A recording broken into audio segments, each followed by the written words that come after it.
the Ozarks in 5, brought to you by the Butterfly Palace. Have the best day ever adventuring through the rainforest at the Butterfly Palace. And Springfield Greene County Park Board, reminding you to go play. Here are your hosts, Ethan and Sarah Foreheads. Yep, it is Thursday. Good to be with you. Thank you for being with us. Feels like fall outside. This might be our first full day of fall feel, or maybe yesterday was, I guess. Well, yesterday, because the rain hung out all day, I actually felt fall. Even though the temperature wasn't like cold per se, it felt very dreary to me. It did. And like there was fog last night. So, yeah, it was fallish, no doubt. It might be here to stay, too. Yeah. Watch out for that. Yep. All right, we'll get a look at news. A Springfield man and his wife are the last 2 of 5 people total sentenced for a heroin trafficking ring. The husband, 40-year-old Larry Hayward, will spend 20 years behind bars. His wife got 16. Authorities say the couple distributed heroin within the Springfield community for at least 2 years, getting it here from Chicago. The Country Mart in Forsyth, the grocery store there, had to close down because of a fire. It apparently started with a straw hay bale outside the store, but the flames spread to inside the store. Took 3 fire departments to get that under control. For now, the drive-through pharmacy is open, but the store itself is closed right now, working to reopen. Okay. Someone had to have done that, right? Well, yeah. I mean, it doesn't just ignite spontaneously. Out with the old, in with the new. In Springfield, demolition work has begun on the 100-year-old Reed Middle School. It will last, demolition will, for the next couple of months. And then the new school will go in. It'll be a state-of-the-art facility paid for by taxpayers with the passage of that $220 million bond issue. Not all that 220 is going for this, but the school opened in 1923. The new building will house the Reed Academy of Fine and Performing Arts and will be for students 6th through 8th grades. Yeah, I was thinking about that. It's too bad. And I know money obviously is an issue and they want to be good stewards, but it's too bad that the 1923 building could not have been rehabbed for like a different use. And then Reed could have gone elsewhere, like a new Reed, because they were just talking about all the historic buildings, some of them being demolished. It's been talked about at City Council, like on Commercial Street. And I did not realize that Reed literally opened in 1923. Yeah. Exactly 100 years. That's just cool, Yeah, well, it costs money to retrofit those buildings and to change them. A lot of money, right? To rehab. Because they're not built like we use things now. The rooms are small, typically, I'm assuming. But not enough bathrooms, probably all those problems. But yeah, we don't keep buildings around unless they've got. Unless you go to Europe. Historical significance. Or Ireland. We were walking in castles in Ireland that were, thousands of years old. It's just wild. Yeah. Largest healthcare strike in the United States history is going on as we speak this morning. Workers say they need more help and better pay. Kaiser Permanente employees are on the picket line for the next 2 days or so, with more than 75,000 workers taking part. Non-essential services are shut down, such as routine doctor visits, and a lot of the positions that are on the strike lines are pharmacy techs, dental assistants, some nurses, things like that. Emergency services should be okay. With replacement workers and staff reassignments. It affects about 13 million people in 6 states, but fortunately for us, not Missouri. Yeah, it's pretty wild. Yeah. All right, did you hear it? Surely you did. Yesterday, everybody heard it, I guess, talking about the nationwide test of the Emergency Alert System, EAS, that went out to cell phones. FEMA and the FCC sent that out at 1:20 yesterday afternoon to all cell phones, which is only the second time that it's specifically gone to your cell.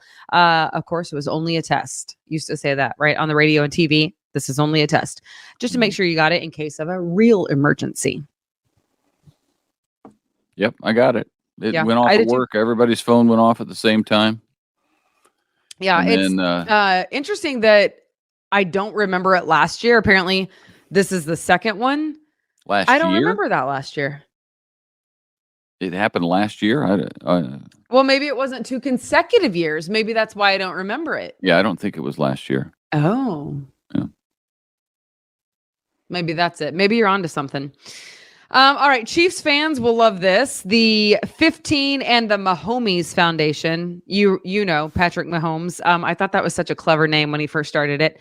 They are providing $1.6 million to support America's Boys and Girls Clubs.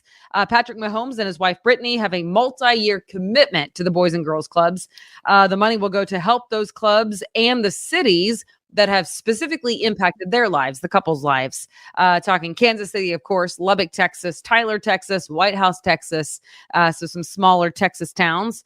And this is kind of fun just because it gives you something to watch for. The Mahomes Foundation will also donate $1,500 for every Mahomes touchdown. So Cool.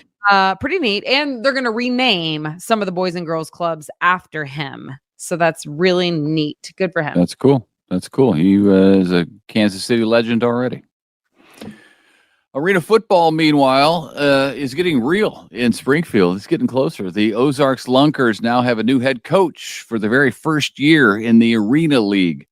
Cam Bruffett was the head coach at Parkview High School, and now he's a professional football head coach. The Lunkers will begin play on June 1st of next year, and of course, they'll do so in that brand new arena that's being completed as we speak at the Ozark Empire Fairgrounds. So that'll be completed soon, I think. And then they've got tryouts later this month. There's tryouts for the Lunkers. So if you know somebody or are somebody who is pretty good at football, you may want to try out for some Arena League football and be a professional football player. That'd be weird. It would be so fun. It would be so fun. I played powder puff football. Surely there's got to be some similarities. They're pretty much the same. Pretty much the same thing. That's what I was thinking. Pretty much the same thing. Honestly, it was a good time. You had to hit some people, hit some girls. Yeah. Okay. I could see that. We didn't hit anybody. It was flag. Stop. In Canada, this is crazy. 2 people were killed by a grizzly bear inside a national park. I'm not laughing about that. I'm laughing at you because it's not funny, Sarah. I know you said not surprised about me hitting people, which is kind of ridiculous for you to say such a thing. And now I'm laughing, and now you're going on to this terrible story. Sorry, sir. Go ahead. Why are you laughing? This is an awful story. It is actually a terrible story. I know it is. It's not at all funny. This grizzly bear attack happened in the popular Banff National Park. As a wildlife team arrived at the scene, they found a very aggressive grizzly bear, which they swiftly euthanized. So I would say they're going to test and make sure that was the bear that they think it was. But man, that's... Oh, wait. So they... 2 people. Right, but they also didn't know for sure that it was the one? Well, I mean, they weren't there when it happened. Right. They got called to the scene out in the middle of, and it took them, they had the helicopter in, so they don't know. They didn't know. I mean, for sure, right. Thing maybe covered in blood, and they'll figure it out pretty quick, but they didn't know at news time. Right. This is interesting. The highly controversial COVID vaccination cards are actually going away. The government is no longer going to print them. For a time during COVID, as you know, some places required that card to get into festivals or concerts and some bars and restaurants, airplanes, but they are no more. The government says they are no longer printing them. So, all right. The Greater Ozarks Regional Mother's Milk Depot is now open in Springfield. It's located on West Grand near Kansas Expressway. The Mother's Milk Depot is a place for moms to donate breast milk, aka liquid gold. The depot promotes community health by expanding the safe use of human milk for all babies, especially preemies and ill infants. Milk collected at the depot is shipped to the Milk Bank, a nonprofit organization based out of Indiana, for safe processing, pasteurization, and then distribution. What a great idea. I mean, I think that's fantastic. There's so many kids who need that, and it's so instrumental in their growth and health. Yeah. So that's great. I am surprised that they pasteurize it. I think for legal reasons they have to do that. You think? Person I to guess so. person, you don't. But Yeah. I mean, then you have to know Right. the person's history and all of that. So, yeah, Cool. that's interesting. Okay. okay. All right, folks. We're getting That'll closer do to it. Friday. Yeah. I hope you have a Tomorrow's great. Friday. Yeah, I know. It's exciting. Thanks That will for be tuning exciting. Yep. Thank you for watching. Thank you for listening. Be sure to share it with your friends and have a great day. We'll see you back here bright and early tomorrow. All right. Bye. It's time for Around the Ozarks Wake Up Weather, sponsored by Scooters Coffee. Here's your host, meteorologist Abby Dyer. Good morning, everyone. Welcome to your Thursday, October 5th. We are talking about more rain chances in the Ozarks on this Thursday, and then a huge cool down in my forecast. Today, high temperatures will land in the low 70s. We're starting out pretty comfortable this morning, though. Lots of cloud cover around overnight, even a few occasional showers. And, well, that has resulted in temperatures this morning in the low 60s. So it's comfortable out right now. Just for comparison, for fun, the temperature right now is warmer than it will be for the high on Saturday. Things are going to take a turn for us here as we head closer to the weekend forecast. Yesterday, of course, we had rain and thunderstorms on the radar pretty much all day. And now we are talking about a cold front that's actually going to push through the region. That will continue this chance for some showers and a few isolated thunderstorms. And I expect that we see additional chances for showers and storms as we head into this afternoon and in particular this evening. So showers and isolated storms continue in the forecast. Temperatures today, because of the cloud cover and the rain around, they're going to be limited, highs staying in the low 70s. So keep the rain gear handy.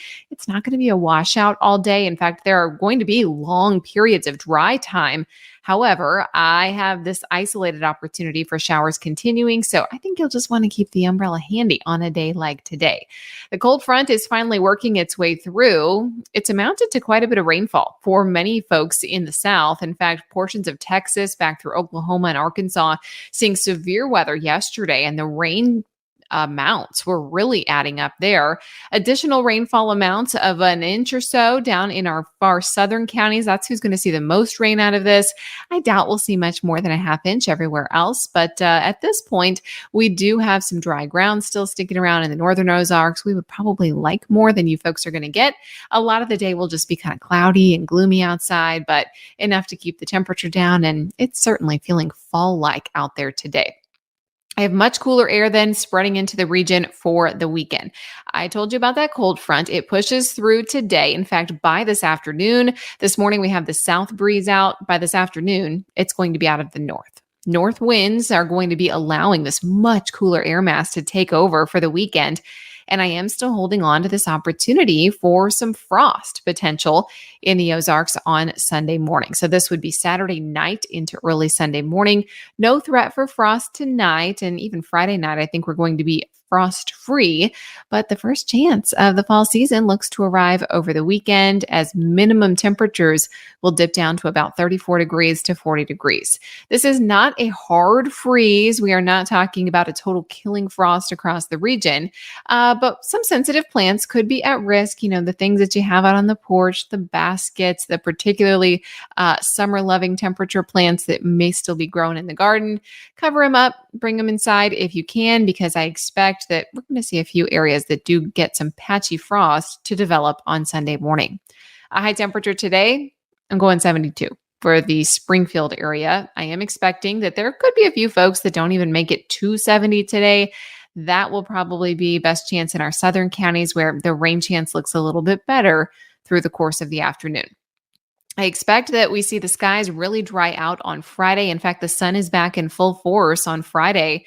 High temperatures Friday. We start to feel the cool down, 67 for the high temperature tomorrow, barely making it to 60 by Saturday. It will be a chilly, fall-like sunny day in the Ozarks, and I have sunshine sticking around here after today through the rest of the weekend and even through the early part of next week. Temperatures will remain in the 70s both Monday and Tuesday of next week also. Around the country, your headlines include that this dry Canadian air mass is going to be moving in, not just for us here in the Ozarks, but so much of the country is going to be dealing with this cooler weather. fall will be making some headlines over the weekend, that is for sure. And that's a nice relief. A lot of places getting close to record high temperatures in the Northeast. So this is going to be some relief for our friends on the East Coast. Also, Tropical Storm Philippe, it's been out in the Atlantic. Really good positioning because it's not making direct landfall impacts to any of the Caribbean islands, which is fantastic. Out in open water currently and a tropical storm. However, that may have some implications for the United States as we go through the weekend forecast. We are talking about that maybe ending up in the Northeast, which would, of course, be an additional flooding concern after all the terrible flooding that New York City saw just last week. So I'm keeping an eye on that. That may become a headline as we get closer to the weekend and the early part of next work week. All right, it is time for your Around the Ozarks Wake Up Weather Brain Twister question. Do you know this one? This was yesterday's question. The tradition of jack-o'-lanterns comes from where? The options were A, the United States, B, Ireland, C, France, or D, Great Britain. Now, if you went to aroundtheozarks.com, you can submit your guess.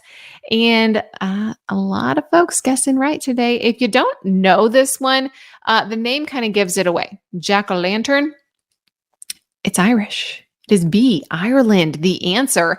Now, I kind of figured that it was Irish just based on the name, jack-o'-lantern.